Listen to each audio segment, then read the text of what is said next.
Michigan Democrats introduce bills repealing state's anti-abortion laws. LANSING, Mich. CBS DETROIT.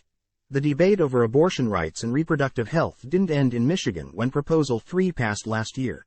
Earlier this week, State Rep. Laurie Pohutsky, D., introduced new legislation to expand access and repeal what she calls harmful laws on the books. A right isn't truly a right if it's not accessible to everybody, and there are still trap laws that we have on the books that were passed after Roe v. Wade that sought to limit abortion access across the state of Michigan and target abortion providers in a way that no other health care in the state of Michigan is, Pohutsky said.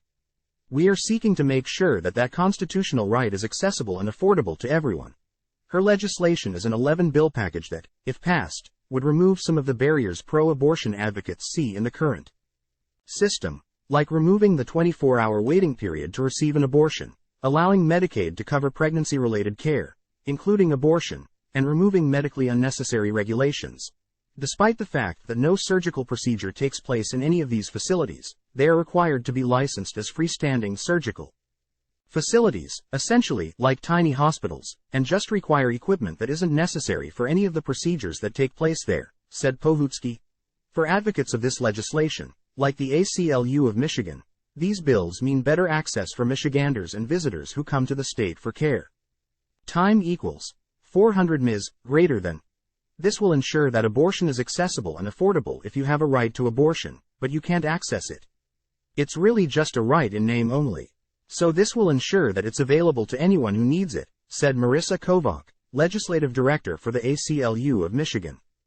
Time equals 400 ms. greater than. Genevieve Marnin with Right to Life Michigan says her organization has concerns about the safety of these changes and takes issue with the changes to Medicaid.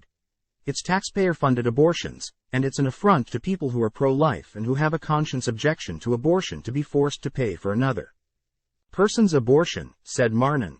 Again, you're free to choose to have an abortion now with Prop 3 in place.